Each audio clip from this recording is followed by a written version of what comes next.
Good evening and welcome to the Financial Week. I'm Javon Keys. The Bank of Jamaica BOJ says it received 481 complaints relating to licensed deposit-taking institutions in 2023.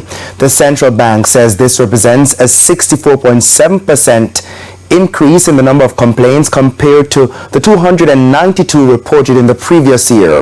The BOJ says the majority were account-related complaints, accounting for about 35% or 168 of the total reports. Complaints in this category largely related to challenges encountered by customers due to the expanded use of electronic banking channels. Fraud impropriety complaints were next with 147 complaints. That's an increase of 222% over the 45 reported in 2022. Now, the BOJ says it continued to facilitate the resolution of complaints submitted, but recorded a decline in the resolution rate to 62% at the end of 2023. Now, compared to the end of 2022, well, that's compared to the end of 2022 when the resolution rate was 77.4%. There was a marginal improvement in the number of businesses which were of the view that the local economy would get better coming out of the first quarter which ended March. Executive Chairman of Market Research Services Limited, Don Anderson, says of the 95 businesses surveyed, 41.5% expect better economic conditions. That's despite the improvement compared to the Q1 2023. The data represented a fall-off in the economic perception at the end of 2023. 41.5% in first quarter of 2024 compared to 41.3% in the first quarter year to date, 44% in the fourth quarter of 2023. So hardly any change in this particular situation. All right. And again, it just is playing out this whole thing that both businesses and consumers are pretty much, at the moment stable in terms of how they view the economy and how they view their own situation. So, of course, you saw that improvement there compared to Q1 2023, but the fall-off compared to the end of 2023. Now, 40% of the firms interviewed say conditions remain the same. 18.9% had the view that the economy would worsen. The Argentina Communications Group has announced that its radio services will be added to the next generation digital transmission services.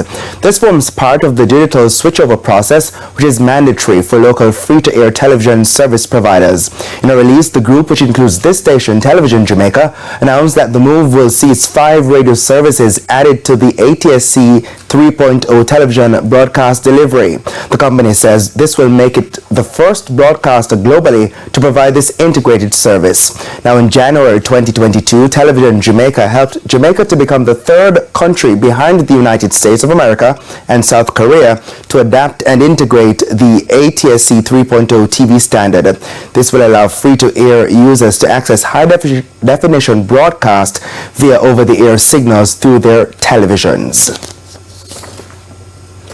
Now, after another $30 million intervention in the foreign currency market by the Bank of Jamaica today, the Jamaican dollar gained 22 cents against the U.S. currency.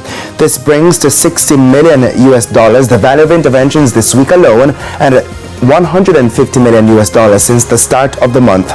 Now, by the close of trading today, banks and cambios were selling the US dollar for an average $156.35. The Canadian is being sold for $114.40. $196.17 is the average value for the pound, while the euro is going for $169.42.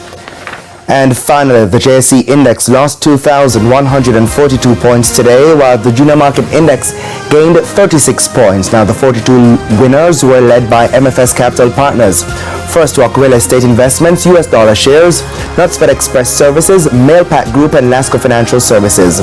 The 46 losers included Everything Fresh, JMMB Group 9.5% shares, Trans Jamaican Highway US dollar shares, Epley Caribbean Property Fund, and Main Event Entertainment Group. Now, 27 stocks closed the session, selling at the same price they started trading on Friday. And that's it for the Financial Week. I'm Javon Keys. Good evening.